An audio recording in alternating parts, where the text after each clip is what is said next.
Hi, this is Greg Johnson with Blue Book, and welcome to the Produce Reporter Week in Review.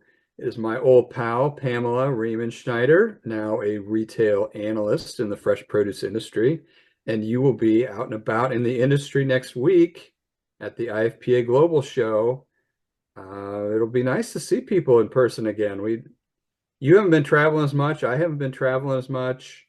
Kind of taking the summer off a little bit, and it'll be great to see everyone. You got all your tchotchkes all ready to go? Yeah, I just thought of that. I'm like, let me break out my old trade show badge and see what I've got here. And I actually have the supplementary one over there on the wall. I have a cork board where I stick the pins that don't stay in here. And I had some advice for folks on pin size and which ones get premium positioning. And it's always the smaller ones. Smaller is better if you want to make the badge. But I may have to just I have um my own lanyard just in case, Blue oh, Book that all is how I there. started out, but I figured out from a TIPA in Bloom event, this one's actually wider. And so I can hold more pins per square inch on here. I have a whole method to this. But yeah, so I'll be breaking out my flare. Yeah, Looking for some new flare. I can't imagine how heavy that is. It is not comfortable. And let me tell you, Sunkissed, I think it was. Yeah, Sunkissed at show last year. I think it has another one of these wider ones, and I kind of doubled up on that, and I started to feel like a NASCAR driver with all the sponsorship looking stuff all over my badges.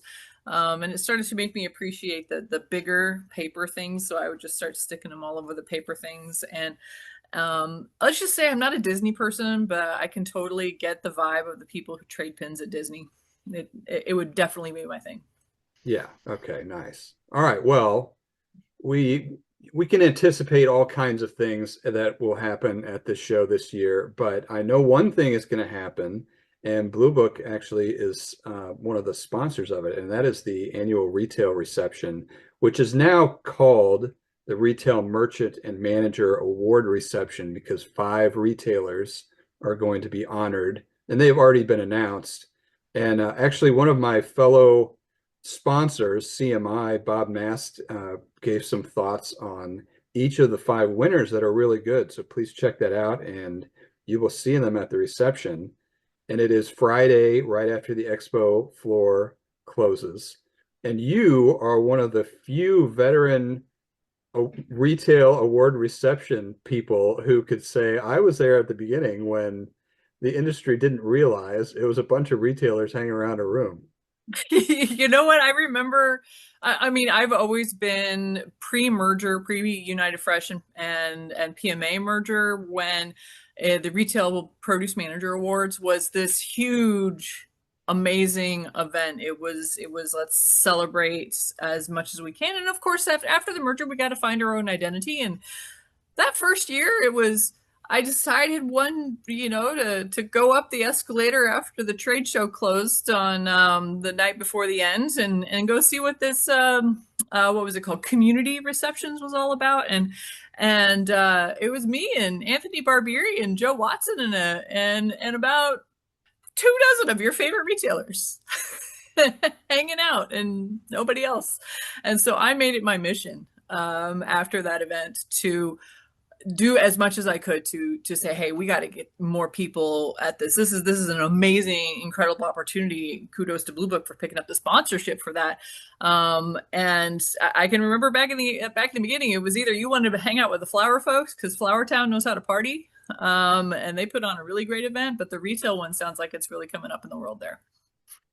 Oh yeah, and I remember you told me after that first year, like, hey, next year you got to go to this. So I went, and every year it's gotten better attended.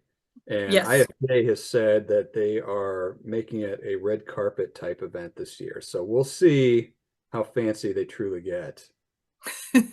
It's as red carpet as you can get after we've all been walking a trade show floor all day. But Yeah.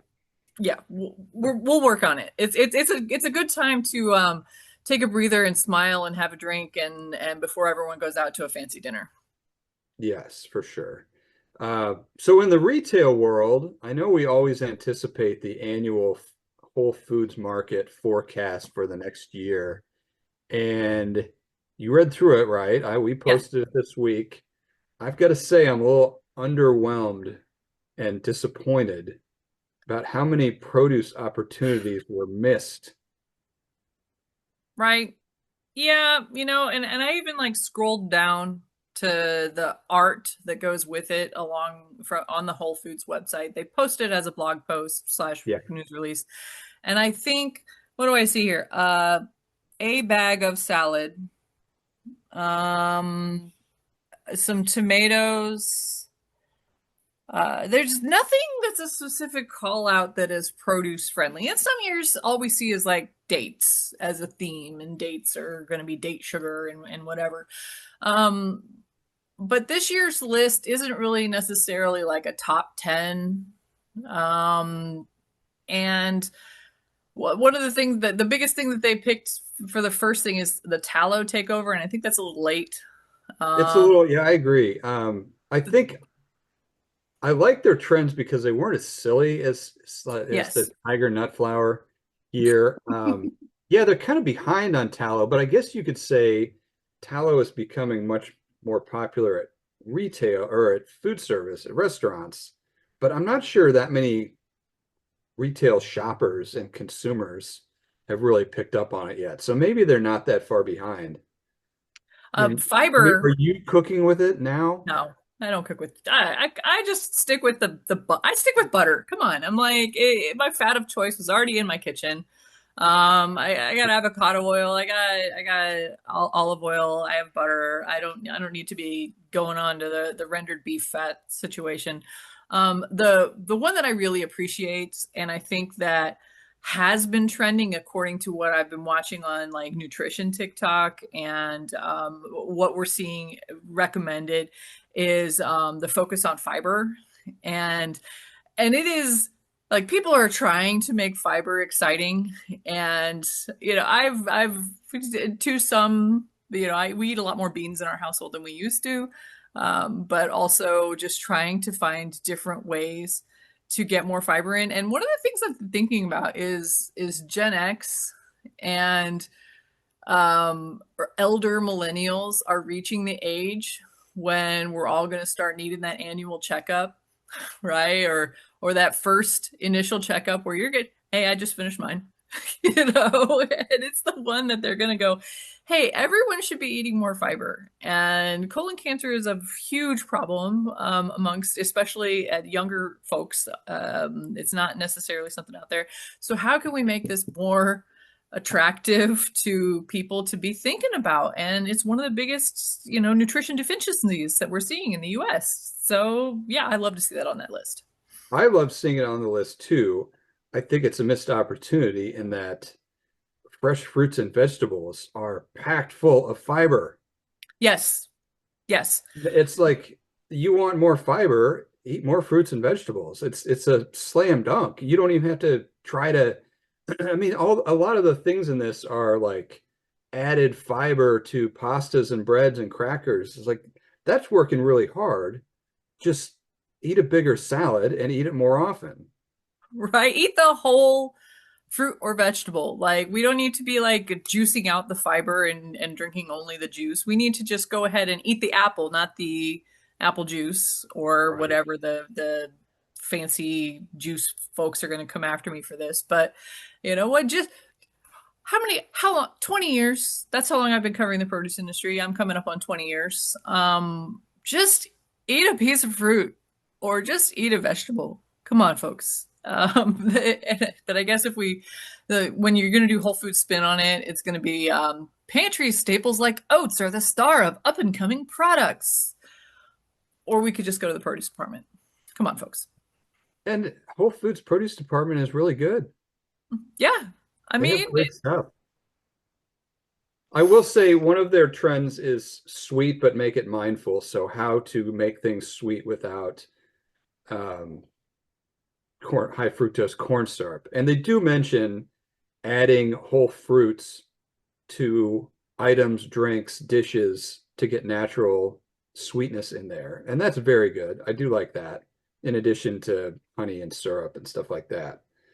Right. That's like I'm waiting for some fruits to take over like the dessert part of the plate Yeah. in a bigger way because um, as a Gen Xer, you learn you cannot eat the way you did before, and you have to cut the easiest of the vices out. So I cut out sweets a long time ago. I'm gonna have my sweet tooth like overripe bananas or strawberries. They're right on the verge of turning to mold at their peak sweetness. Like that's perfect for the sweet tooth. No, I really think And it's grapes good for me. grapes are one of those things. I know you're a huge fan of grapes. I'm not the hugest fan I love grapes. of just like grapes all the time, but I have turned toward them more than I have before. I'm kind of going back to basics on this, and I think it's really interesting to see some of the ways that these are promoted. And I've been really focused on value shopping, especially in the last couple of months. And I switched back over to Ibotta, which is like this app that you scan your receipt and and Grapes from California has had an Ibotta rebate. So any amount of grapes that you buy that are grapes from California, you get 35 cents back on your receipt. And I think it's pretty simple to do some of these kinds of promotions, and it did turn me back towards grapes, where they weren't always on my grocery list, but I'm also looking for ways to, feed these giant children that I'm growing. That they need to have some kind of snack and they want something sweet. So it's like, all right, there's few places that you can go in the store that has such a like intensely sweet healthy punch than the grape category. And I'm not sponsored by grapes, but you know what, hey, we need to turn to basics on some of these things because they're also an affordable option as well. They are. And I'm on the opposite side of the food spectrum. As an empty nester, our grocery bill is like less than half. It was a year ago or this summer when i both can kids are home. Like, I can holy only cow. imagine. Oh, I look in the fridge and it's like half empty, but everything I bought in there because I know I'm going to eat it or my wife will eat it. So it's like it's empty, but that's what I wanted right there. I don't know what it's gonna be like when I finally, get these black holes out of my dining. It's going to be a sad day for me, first of all, but also like yours is cut in half. Mine's going to be cut in like a third. I'll be like, my husband and I, we're going to go back to when we first started dating. How I don't even know how to buy like that anymore. My food waste is going to be astronomical at first. I'm going to be cooking for everyone. You'll learn quickly.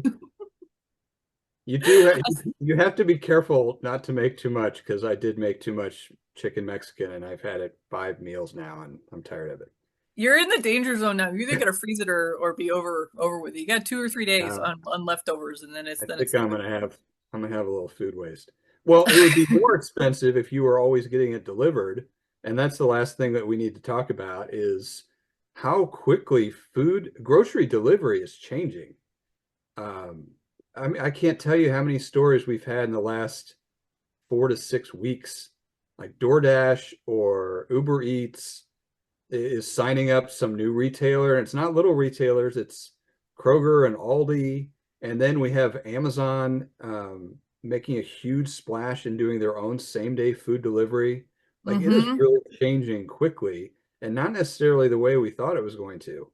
Yeah, who would have thought? And this is the thing that we've been preaching for a decade or more than a decade, where I'm like, there is no way that we're going to be doing this because it's not really what this costs, right? Gig economy on food delivery just doesn't make sense.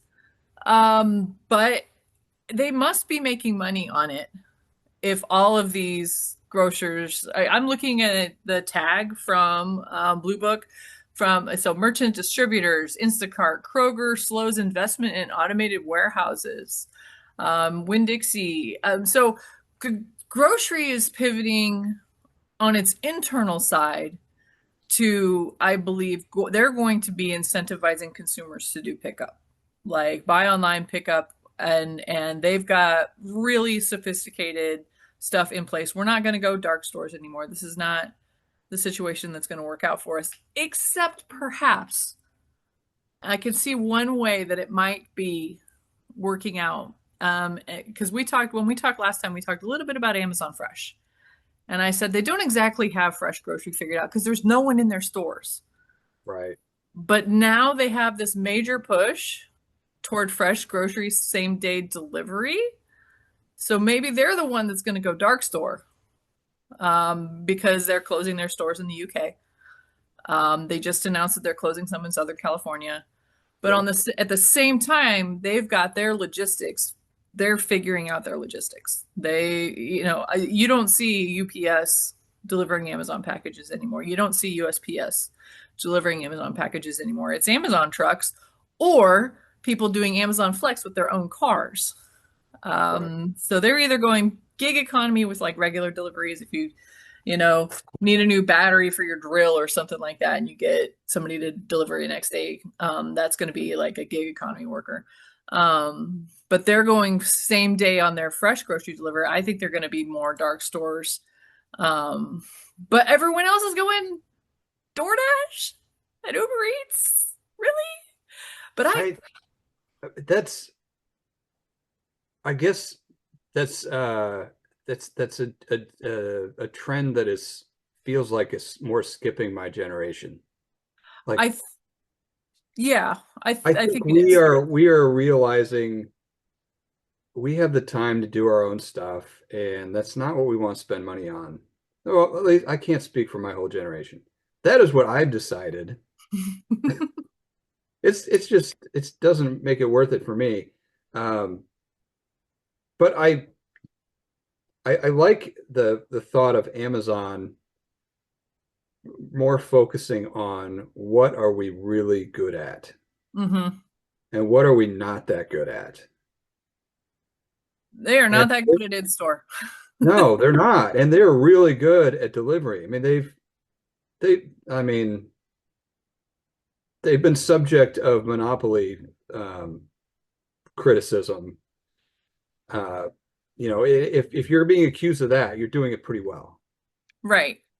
And I have been shocked as I am chronically online and watch a lot of social media. There is an army, or at least my algorithm is telling me there's an army of people who are content creators as they shop for DoorDash and Instacart. And I love watching what they are buying for people and how they're selecting this stuff. There's this gal on TikTok who's like, my rent's due in 3 days. Let's go shop, Instacart until I've got enough money for my rent. And she lives in Reno or something like that. And she's shopping at Smith's, Costco, Sprouts. And then if she doesn't have enough money, then she'll go do a pickup on Amazon Flex shift. And the comments are full of all these people that are talking about. And then there's another gal who's like, I'm going to shop a no tip delivery for Instacart just to see what happens, just to show you what happens. And they're doing it as like almost like a public service of here. I know I'm not going to get tipped for this, but here I'm going to show you as content creation. People are turning more toward gig work as a viable and flexible solution, especially as the job market's not great right now for a lot of folks. Yeah. And it's kind of like a chicken and egg situation. We've got a lot of people that are looking for work. They've got all these Aldi partners with Uber Eats for grocery delivery. Kroger expands grocery delivery with DoorDash. DoorDash unveils new fulfillment services for retailers. I mean, if you build it, they will come. you know? Yeah. I did not think it would work out this way, though. That is the one thing where I was just like, there's no way that this is going to be profitable. But somebody's losing in this situation. And apparently it's not the grocer. So they wouldn't be signing up to do it. And it seems like losing might be too harsh a word. If the consumer is willing to pay that extra and um, let's say Aldi and Uber Eats are getting their cut of it, is there a loser? Restaurants.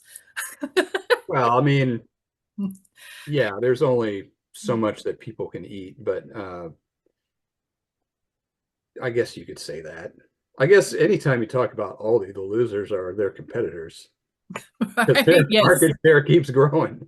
Right? Yeah, I'm still waiting for that Aldi to open up in my neighborhood. It's going to take a while. And we got news today. Finally, confirmation that we're getting a Trader Joe's. You know when the expected opening date is? Fall of 2027. Like, for real? Holy cow. Like, don't even tell me that. It cannot take that long to pop out a 12,000 square foot Trader Joe's in my neighborhood. Like, Uh, come two on. years seems extremely excessive. I Yeah. feel like I feel like Tell opening us my what life's gonna be like in 2 years. Come on. no, I know. Will I even want to shop at Trader Joe's then? I don't know. If the Aldi's already got its footprint in my neighborhood, what do I need a Trader Joe's for? You'll have a kid in college by then. I know. That's crazy. You'll either be in college or working at Trader Joe's. Well, the timing's good then. All right, before we cut out, I do have to give a shout out for Blue Book because we have a bunch of new products. So anyone watching, please come by our booth. We have a new risk scorecard for retailers. We will have a new app that we're launching for fraud that has an authenticator in it. So if you're when you're dealing with your prospective customer, you can put their information into a fraud fields and immediately get a code. That thing's going to kick butt because fraud is blowing up. And then we're putting a new interface on BBOS with weather and pricing, and we're going to get into news aggregation, which is exciting. And so a lot of stuff going on that we're cramming all up in the next week or two in order to have in Anaheim. So everyone, stop by the Would it be booth. October without a whole bunch of new product launches? No. Now we just have to get in on the game, and it's yeah, that the exhale after that show is always one of the best feelings. All right. Well, I will see you in Anaheim, hopefully. And that's it for the Produce Reporter Week in Review special edition. And you can go check out all that new Blue Book stuff in Anaheim next week. Please do. See you there. See ya.